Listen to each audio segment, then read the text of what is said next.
DG Stéphane Balamwange Congo ya Lumumba Congo Tafachi Beton Tango ekoki oyoyo Tango ango yango yo ekoki Tolanda kango Papa Stéphane Balamwange Oh yeah. Messieurs, dames, bonjour et surtout bienvenue dans votre émission Tango Koki. Tango Koki, c'est une grande émission. Une émission patriotique. Une émission d'éveil patriotique. Une émission pour le bien-être du peuple congolais. Une émission pour la patrie, animée bien sûr par votre défenseur, Stéphane Balamwange.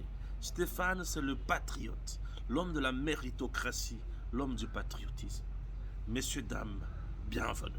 Bienvenue, ça démarre avec pompe. Pourquoi? Puisque je suis là pour essayer un peu d'expliquer la campagne Oyo va mettre en place par le camp Kabila avec Banza et les autres, Dani, pour diaboliser le président Tshisekedi, diaboliser la famille du chef de l'État, chercher à intoxiquer le peuple congolais pour désorienter Batou, Bakomana, objectif Nabango. Je vais vous parler d'un faux coup d'État. Montage d'un faux coup d'État selon Pero Luara. Montage d'un faux coup d'État selon Pero Luara. Et pour comprendre, souci Nabango et Zanine. Puisque autour il y a Assemblée nationale, mais autour il y a Sénat, bureau il y a Sénat. Alors, ils ont monté un coup. Il y a diabolisation, il y a intoxiquer la population pour fragiliser davantage le président Tshisekedi. À quoi il y a Mutambu Nabango. Vous comprenez? Et qui est plus loin pour diaboliser le Katangé, les opposer bien sûr aux Kassaïens. C'est quoi le vrai problème? Et pourquoi Moutoune Tinganazo télémé Sama le Kondaza la président et la Sénat? Pourquoi? Quelqu'un comme moi, je refuse. Pourquoi? Je vais expliquer ça. Je vais vous montrer comment le FCC se prépare matin, midi, soir pour récupérer le pouvoir. Comment ils sont là en train de trahir le président Tshisekedi. Comment ils freinent le lent développement. Génocide congolais, oui. Commémoration nango mukolo lelo. Na niveau ya est, on a Kisangani. À Kisangani, je vis Madame Première Ministre avec quelques membres du gouvernement. Je vis Patrick Mouyaya aussi. Le président Tshisekedi, depuis son bureau, en train de suivre Makamondenge Zolikan. C'est bien, mais quel est mon point de vue? Je vais m'exprimer là-dessus. Puisque Makamona Oyo est tellement important, à tel point que ceux qui te tirent vraiment, te pèsent en pensa crédibilité, nous risquons d'être surpris désagréablement et vous avez mal mingité. Vous comprenez? Oui, nous risquons d'être surpris désagréablement et vous avez mal mingité. Tokota Bozindo. Tokota Bozindo. Tobandana nini? Tobandana montage faux coup d'état. Tobandana makanisia Kabila, Katumbi, Dani Banza, Sama Lukonde, Fifi Masuka, Nabatu Nyonsu. Ça c'est l'acte 2 de Makamboana. Ici le montage d'un faux coup d'état. Babandi d'abord au niveau de l'Assemblée nationale, il y a Sénat, que le président ne veut pas de Sama Lukonde à la présidence et à Sénat.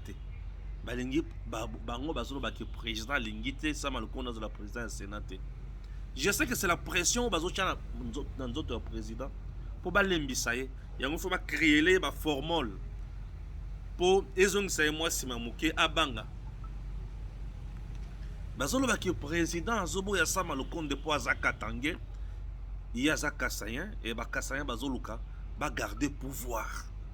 Yango ba lingité vu les rôles au président et au Sénat à Jouaka. Et surtout que Tshisekedi est malade, maladie naïe, maladie naïe, et comme est vraiment comme on a point à la invalide. Ça c'est l'ouara Nabato Nabango. C'est leur communication. Moi, j'aime suivre la communication na bango pour na yeba comment ya orienter communication na biso pena la kesabino vérité za na nini. OK? Voilà. Communication na bango ezo viser biloko oyo. Pression sur Tshisekedi alembisa mutema andi masama lukonde. Puisque Tshisekedi c'est quelqu'un qui ne supporte pas le tribalisme. Ba memie na nzela tribalisme ba lobi ki yaza muluba sama za muswahili yango azolinga te sama azala kaka président ya Sénat. Tellement azana kuya kobungisa ndeko na ye azala président ya Sénat pour ceux qui y a comme invalide na malade azo zala nango ndeko na ya remplacer mbala moko pour ba protéger pouvoir, ba sécuriser le pouvoir, ba conserver pouvoir. Là c'est l'armée numérique. Il y a Nani, il y a Katumbi, il y a Kabila, il y a Dani Banza, il y a Fifi Masuka, bango tout. Des moutubazo créer l'Okowan. Yokanga bien. Soki biso tozobo ya Sama Azala président ya Sénat, moi j'estime ça m'a fait partie de l'espace Swahiliphone et l'Assemblée nationale est dirigée par un fils ya espace Swahiliphone. Bango tout basa espace ya Swahiliphone. On ne peut pas donner uniquement à un seul espace Swahiliphone, Bapé ça y est nini, Bapé ça y est, l'institution ça n'a pas de sens. Ça c'est selon moi. 2. Lorsque bazono ba Tshisekedi azo boya pour na ba Swahili, Tshisekedi atikala jamais ko boya ba Swahili dans ce pays. Tshisekedi atikala jamais ko télémé la ba Swahili dans ce pays. Sama qui ne représentait absolument rien, Tshisekedi l'a nommé comme premier ministre. Tshisekedi a nommé son directeur de cabinet Swahiliphone. Guilain Nyembo, Swahiliphone. Et il a travaillé dans Tamoulaï. Le directeur de cabinet confirmé par Tshisekedi pour le mandat de Yaliboso. Et si là, directeur de cabinet Yaliboso Swahiliphone au Caméré. Il a travaillé dans la destruction méchante. Il y a province Nabiso, Kassai central. Il n'a pas aidé le président Tshisekedi à aucun de Liboso. Caméré Vital. Deuxième directeur de cabinet nommé. Pas au joueur intérim, nommé. Raison pour laquelle je ne vais pas citer Kolongele. Je préfère citer directeur de cabinet nommé. Au joueur intérim. Puisque Kolongele jouait l'intérim à Caméré. Deuxième a nommé Lissou Sounani. Swahiliphone, Guilain Nyembo. Swahiliphone. C'est pour vous dire que Tshisekedi n'a jamais été tribaliste. Puisque les gens, bazo bimisaï na image gaza tribaliste. Non. Moi, pourquoi je refuse maintenant Sama Azalate? Sama n'est pas là. Na compte ya Tshisekedi ni moi union sacrée. Sama est le fruit préparé par Kabila, Katumbi, Dani Banza pour récupérer le pouvoir. Sama, président du Sénat, ce n'est pas pour représenter Tshisekedi ni l'union sacrée, mais c'est pour représenter Kabila, c'est pour représenter Katumbi. Donc, Sama est le fruit, il y a complot. Oyo Kabila na Katumbi va mettre en place pour bâtir la présidence du Sénat, il va contourner la présidence du Sénat. Ce qui va contourner, va diriger la présidence du Sénat, va à l'aise, na ba coup na bango ndenge bazana kati ko préparer yango pour na kosala coup d'état. Est-ce que vous comprenez? Puisque sur le plan constitutionnel, Joseph Kabila ne reviendra plus jamais na pouvoir. Comme à la kaka bandeko bato na niveau ya au Tobengi, Union africaine qui est à bientôt, c'est-à-dire il savait tout le jour ils ont préparé comment ils ont le pouvoir. Et ça sera la porte par laquelle Kabila Kozonga a le pouvoir. Ndé loko oza jouer place wa. Tozobo ya sama puisque aza fruit politique ya Kabila Dani Katumbi oyo ba préparer pour basala ye bongo. Na Fifi Masuka. Bien sûr. Raison pour laquelle on ne veut pas de ça. Dani Banza, il est seulement dans le minerai. Dani Banza. Je dis qu'il est seulement dans le minerai. Il détruit comme pas possible. Il a tout fait tango bundisa Jilingungo ou azaka gouverneur na Tanganyika. Et aujourd'hui, il y a aussi un marionnette avec son soutien. Et ces marionnettes en question, au Azawana na Tanganyika, a soutenu également par Fifi Masuka. Puisque c'est leur bande. Vous comprenez? Incapable de faire élire le chef de l'État, mais capable d'imposer le chef de l'État Makambo Bango Balingi. Capable de faire la pression. Je dois dire que Félix Tshisekedi va bien. Au moment où je vous parle, Azana bureau na yewan, na bureau na ye, en train de suivre la cérémonie au Yozo Salemana qui s'engage. Tshisekedi va bien. Alors, perdre le Sénat aujourd'hui, c'est donner le béquille à l'adversaire, à l'ennemi. Ils ne sont même pas des adversaires, sont les ennemis des intérêts de la RDC. Et ces ennemis veulent à tout prix mettre le Congo à genoux, Banginda, Bapesa Mboka na Bapaya, Bango Bazo Misolo. Ils sont là uniquement pour l'argent. Donc tout ce qu'ils disent, ou bien tout ce que Armée numérique na Bango Azana Katia Kopanza, moi j'ai déjà compris ce qui se passe. Bazana posa batia pression mingi sur Tshisekedi. Et Tshisekedi a boya na ba pression na a finir par la kolobake bo lekisa makambwana. Balobi que Tshisekedi a bloqué l'élection il y a Sénat. Non, le président n'a pas bloqué la tenue des élections au Sénat. Ce sont eux-mêmes, le sénateur. J'ai suivi le bureau. Jusqu'à présent, Bazo Koka trouvé consensus, c'était Bango na Bango. Ils sont tellement divisés puisqu'il y a des ambitions de mesurer là-bas. Tu sais qu'il y a imposé à Rabat tout. Il l'a fait ici à l'Assemblée nationale, tout le monde a Bonaki Makambo, c'est le mec qui connaît. Tu sais qu'il n'impose pas. Et maintenant, là-bas, comme il a cartouche, il y a Kosenga na Tshisekedi, allez qui ça Makambo na primaire. Monsieur le Président, si vous acceptez que les qui ça Makambo est allé bureau, il y a Sénat, bah candidat, il y a bureau, il y a Sénat na primaire. Rassurez-vous que c'est parti kuna bango et réussir. Puisque ceux qui caméra zawana et zapo bakeda na primaire. Et na primaire, on a caméra aurait dépensé une affaire il y a 3 millions de dollars américains pour corrompre tous ces sénateurs là avec de 6 000 dollars, 5 000, 6 000, 5 000 pour pas comme à niveau va comme pour pas pour la primaire. Et Sam, vous devez savoir, il y a Sam, il y a Fifi Masuka, il y a Dani Banza. Il y a Moïse Katumbi, il y a Kabila. Ils sont à 5. Et tous ces gens ont l'argent. Oh, ils pèsent Zuna Congo, Toki na Congo nanko. Oh, ils pèsent Yiba na Congo nanko. Oh, Bazolo Kaba corrompre ma sénateur. Il y a union sacrée.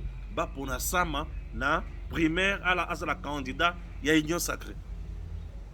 Ceux qui m'ont connu à Megui sous ce qu'on connaît dans Zela wana. Oh, bah comme mijoter déjà yango. Directement ça ma passe. Et c'est la cartouche où il y a Nani, il y a Kabila Katumbi, Dani Banzanas, Fifi Masuka et Leki. Et cette cartouche, tant que les cas déjà, rassurez-vous que Makambo, Ponabango et Kangami et Simbi. Ça, c'est le premier point dans la diabolisation na Bango. Deuxième cartouche na Bango est Nani. Voyez cette photo, Boumoni qui va commis à faire montage à coup d'état. Vous voyez Pierrot Louara, Ache Fachi, Ache généraux Moussous Nassé. 1. Babandi diabolisation, il y a armée. Pour diviser Bango. Babandi la diabolisation, il y a Moutouali Bosso. C'est le général d'armée, Christian Chiwewe. Bazo traité Christian Chiwewe de voleur, Bazo traité Christian Chiwewe de détourneur. Bazo traité Christian Chiwewe de général, de chef d'état-major général à Pakoti. Bazo traité Christian Chiwewe, chef d'état-major général qui ne contrôle pas l'armée congolaise, qui n'est pas avec les FRDC. Faux et archi faux. Christian Chiwewe, c'est l'homme fort du moment d'ailleurs. Oui, Christian Chiwewe, c'est l'homme fort du moment. Christian Chiwewe a tué Kabila en déroute. Christian Chiwewe a bandit la garde républicaine. Mais sous Kabila, Kabila banda ko tchaye kate. Christian Chiwewe a bandit sous Kabila. Mais Kabila banda ko tchaye kate. Christian Chiwewe a tué bango en déroute. Christian Chiwewe a tué bango mal à l'aise. Christian Chiwewe a bloqué bango. Il n'est pas corruptible par le camp Katumbi, Kabila, par le Rwanda.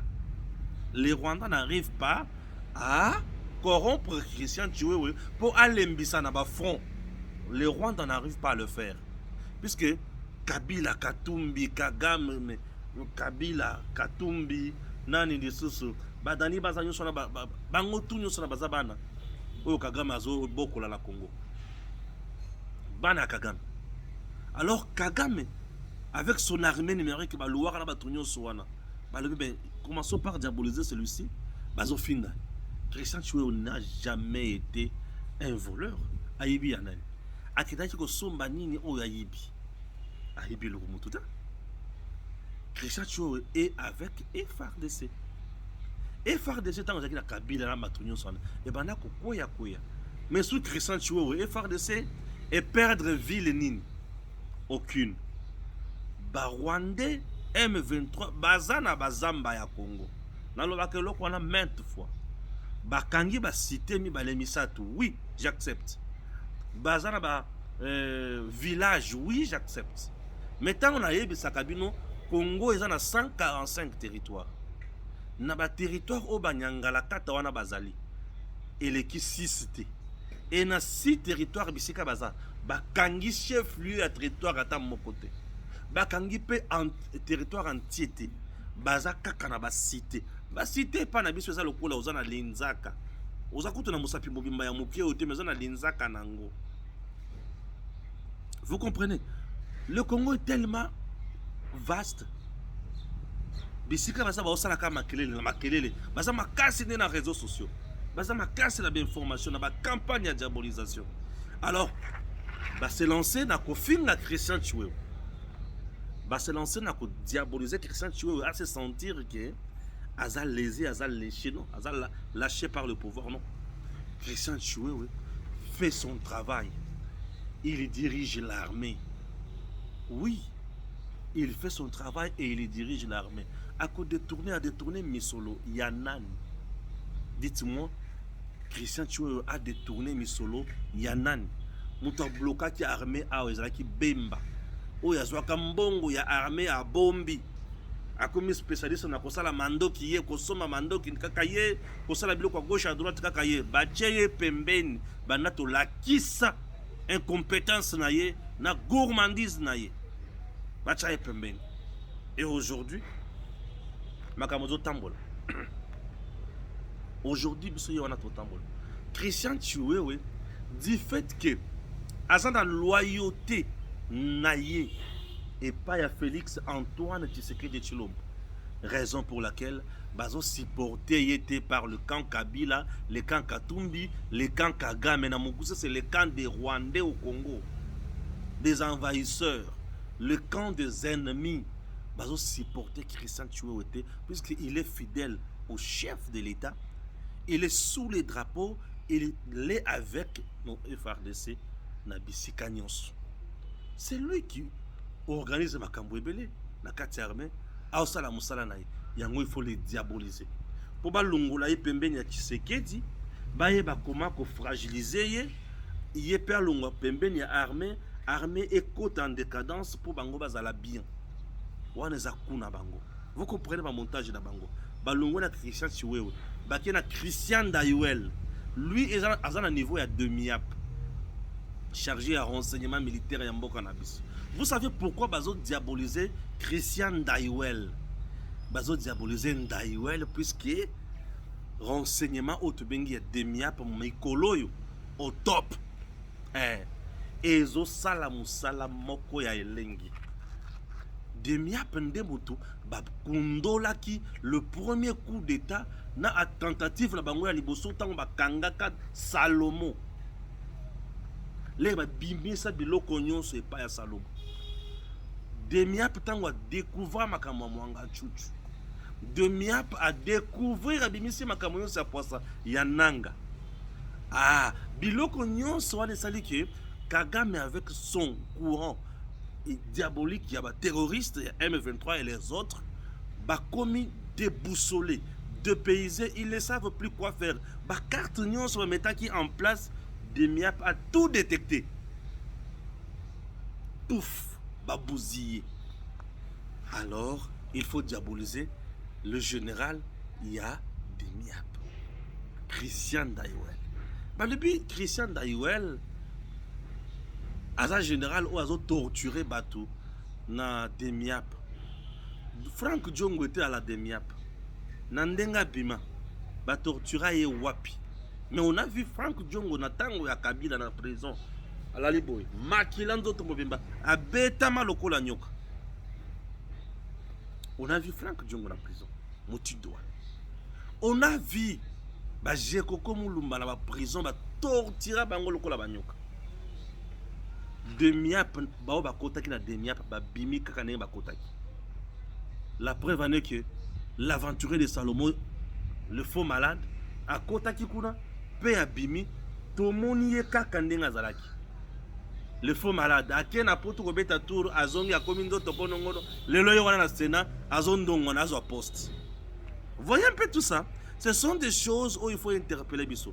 Et bazo citer les sous où il y a garde républicaine, soit disant qu'elle a été nommée par Madame Denise Diakiro. Ah bon? Depuis quand moi c'est un président, ndé a comment qu'on nomme Batoudan? Ce qui a Chaki Malobaba nommé Moutou.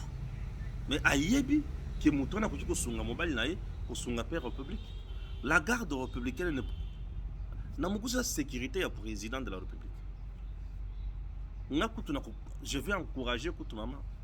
Maman, faut l'endre la kamale malamu. Faut l'endre la kabango malamu. Otala kamutu peza ou azana loyauté ya malamu pour sunga mon papa. Pour papa za institution mon bimba maman. Zala wana maman pesa un conseil.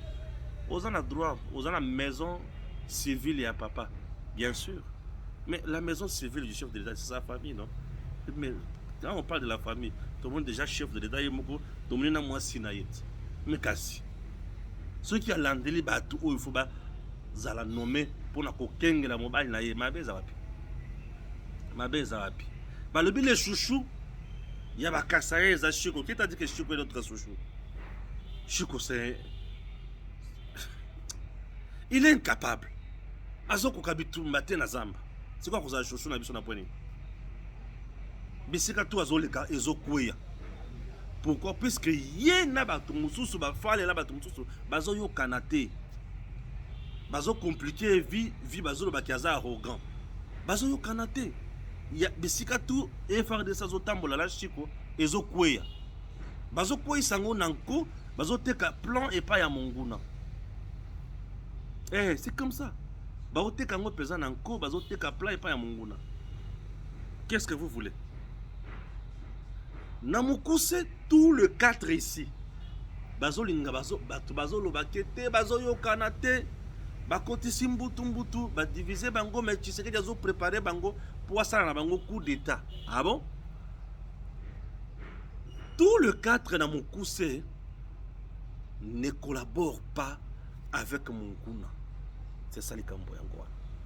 Liwa, Chiko oui, balobi ki azo kokate, il est arrogant. Bien sûr, mais il n'a pas trahi.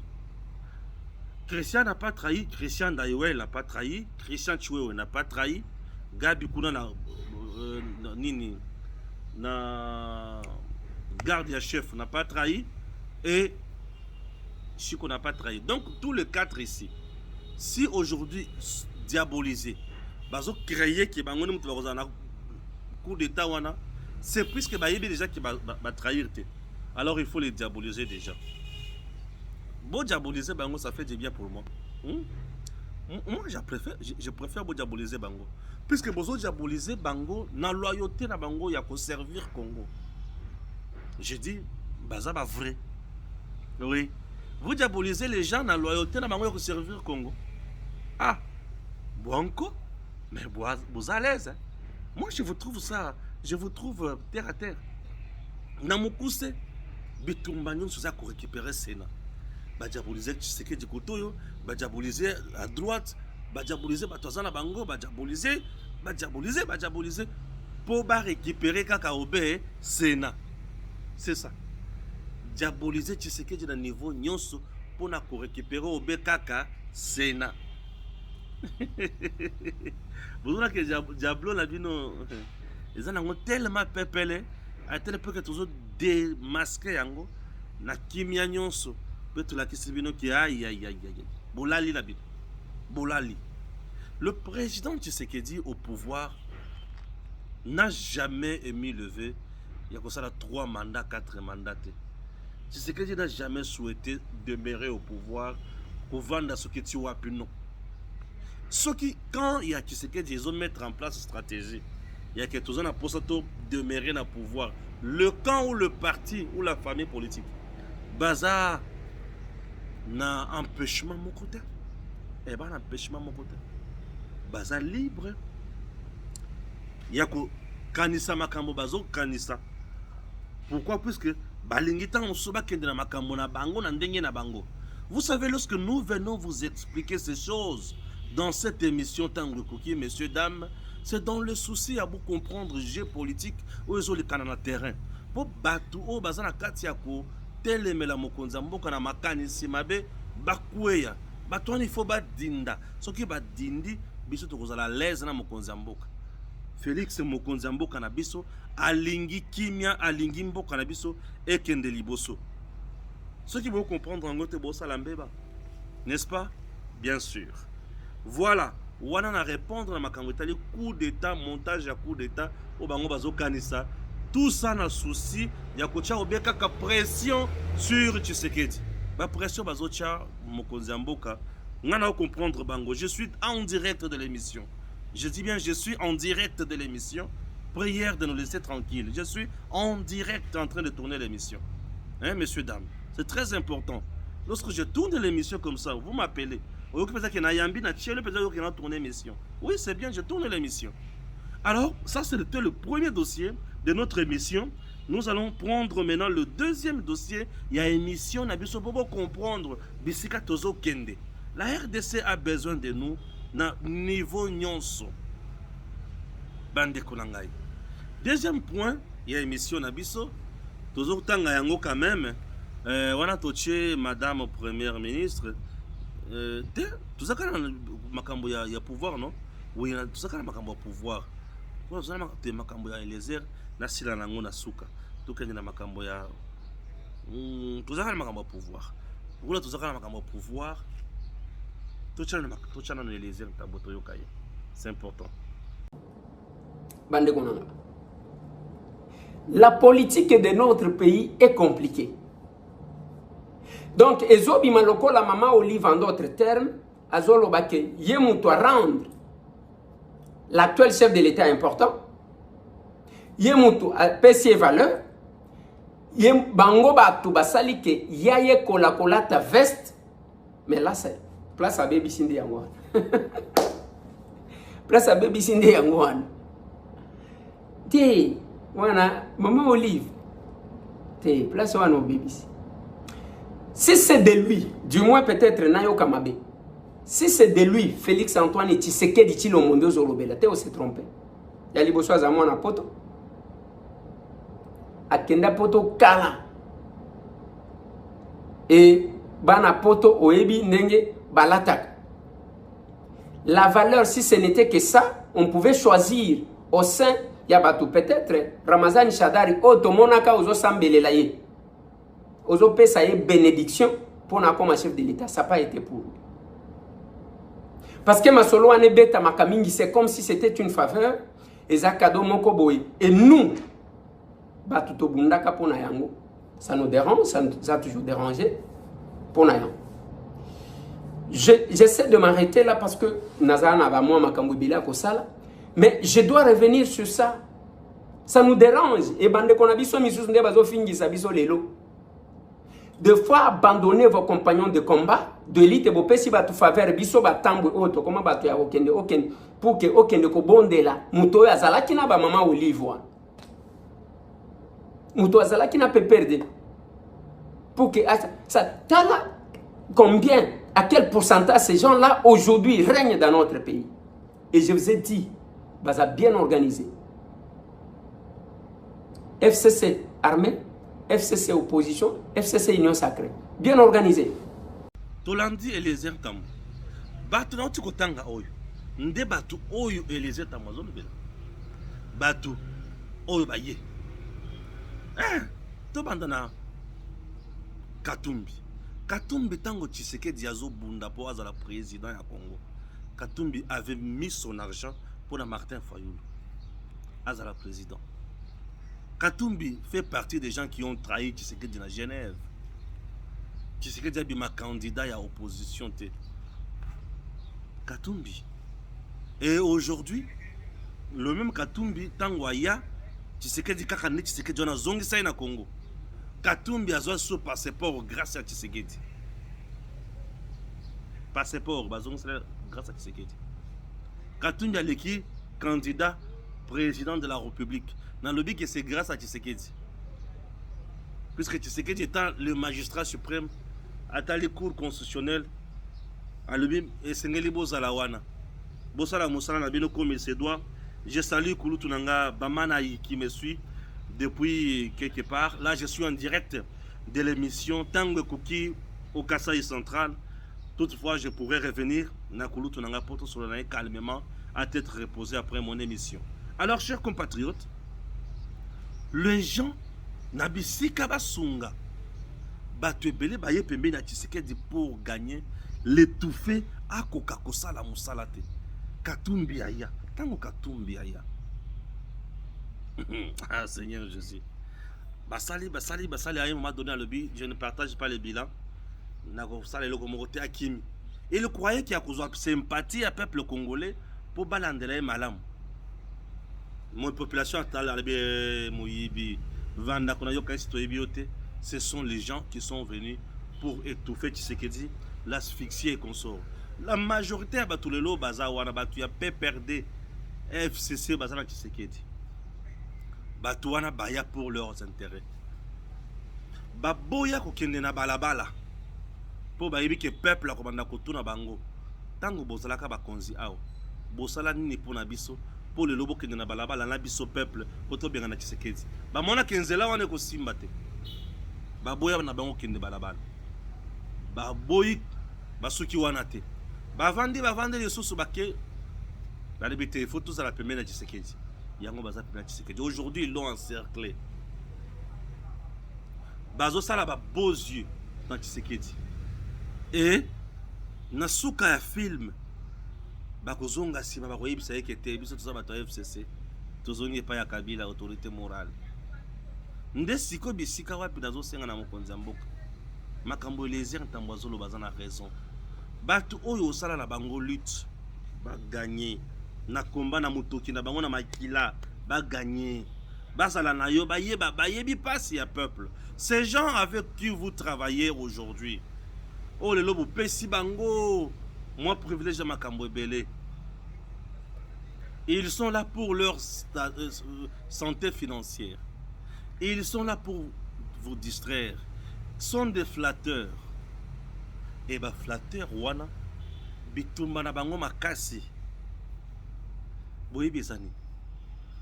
Bah se préparer kitoko pour la 2028 pour bakoza la président Tshisekedi te. Bakozo nga bisika bazalaki. Ba yebani ndenga ba osala kopo na bango. Bakima justice. Baye. Fort malheureusement tellement bayebi mode opératoire na bango. Bayebi pe bato mususu baza pembe na Tshisekedi balingi mbongo mingi. Babimisi mbongo batie liboso. Guy Luando, ministre aménagement et territoire. Nazo tuna, vous pouvez me montrer plan. Il y a territoire, il y a ça ta ville. Ton ta village moderne et pas Guy Luando. Aménagement et territoire. Mandat liboso a saliti na ndenga siswa. Deuxième mandat ba tieye lisusu. Guy Luando a sala kanini au juste. Na tuna kabino Guy Luando a sala kanini. Mais Guy Luando boina Kabila, bato Kabila. Bato FCC. A sala kanini. Na ministère wana boye bisanga ba réforme oyo ya apporter. Tozan to moni ngo pe na terrain impact nango visible. Guy Luando. Ouais. Mais il est toujours là. Il est là. Ouais, il est là. Bato babundaka na Tshisekedi te. Nde bato bazo bénéficier le mingi. F Bazaïba a finga Tshisekedi. Aloba mabe.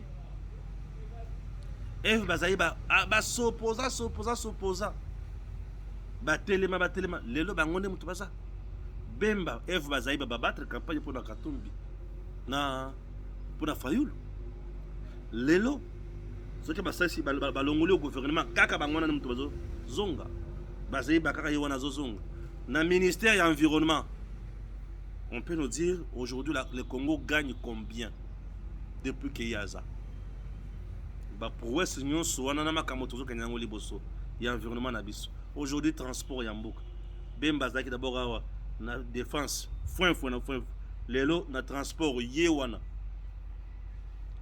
Nous sommes cloués dans la province car pour avion exacté.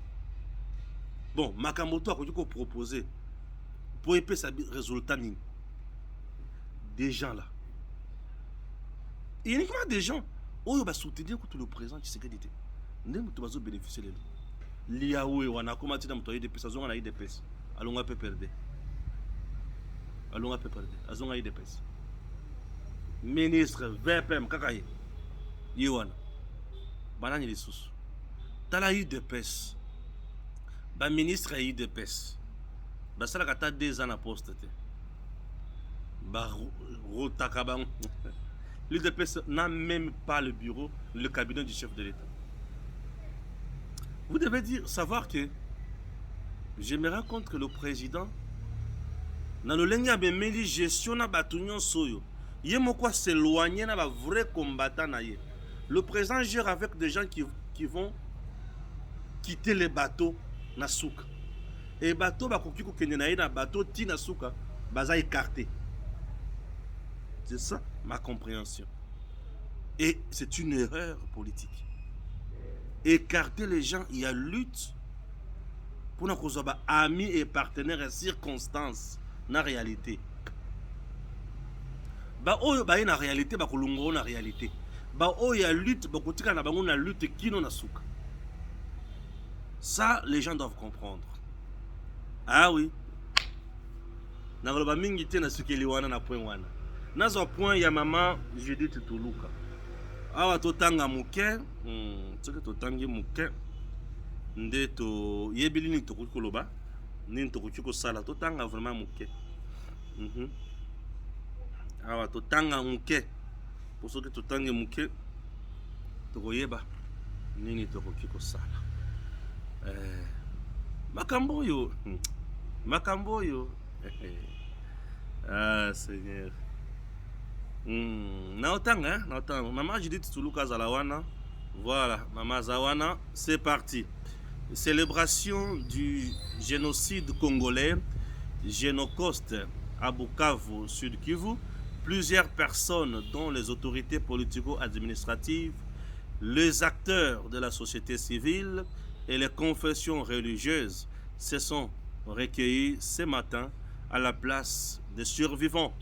En mémoire de victimes de la guerre en RDC, le vice-gouverneur Jean-Jacques Elakano a déposé une gerbe de fleurs en mémoire de disparus. Ok? En mémoire de disparus. Entre-temps, le président, le chef de l'État, Félix Tshisekedi, suit attentivement aussi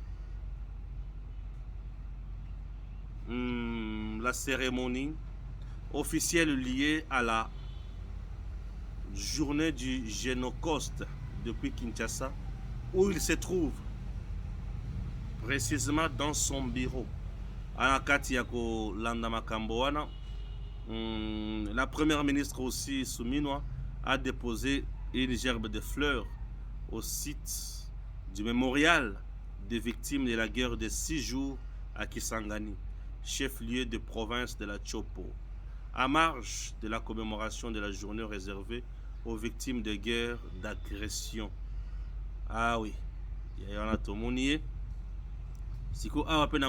Dans tous les coins du pays, tous les Congolais se réuniront afin de rendre un hommage digne à nos millions de morts. Merci beaucoup.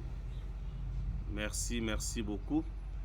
Guerre dans l'est de la RDC, 2 personnes tuées par des inconnus au quartier Mugunga dans la ville de Goma cette nuit. Alors que le pays commémore ce 2 août, les Génocostes, 2 civils ont été tués la nuit de jeudi à vendredi par des hommes armés non identifiés dans le quartier Mugunga. Le premier a été tué sur avenue Kaongozi et l'autre sur avenue Ewabora 2. Parmi les victimes, il y a une maman et un jeune garçon lâchement assassinés, déclare le chef de quartier Mugunga. La société civile a annoncé début août le lancement pour bientôt le début de campagne Nipe Amani, Nilipe taxe. Donne-moi la paix, je paye la taxe. Ah oui.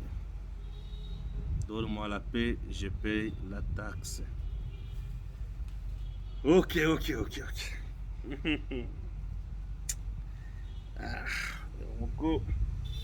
C'est compliqué. La meilleure façon, Yakolo Baizani. Je tiens à féliciter le gouvernement de notre pays, à encourager Madame Première Ministre, Judith Toulouka. Je soutiens toutes les autorités, le président de la République, Ndenge Basepeli, pour commémorer quand même le génocide congolais Oyo. Jusqu'à présent, Mandela a reconnaître un côté. Nous n'avons pas besoin, il y a Mandela à reconnaître que le Congo génocide des alliés. Bissomokonde bakolo bandeko tukufeli. Et nous disons que tout un génocide. Et génocide ya Congo et qui nombre ya batu ya obakufa na guerre mondiale. Génocide na Congo. Pas si wana la meilleure façon de commémorer ça. La meilleure façon de pleurer nos victimes, c'est de faire la guerre contre le Rwanda. C'est de faire la guerre contre l'Ouganda. On peut mettre l'Ouganda de côté, puisque l'Ouganda, na guerre il y a 6 jours au Babunda, na Kisangani, Azofuta, Misolo. Kanda nanga yake, bato oyo bazalaki chargé pour na kolandela misolo wana ba yibi yango lisusu.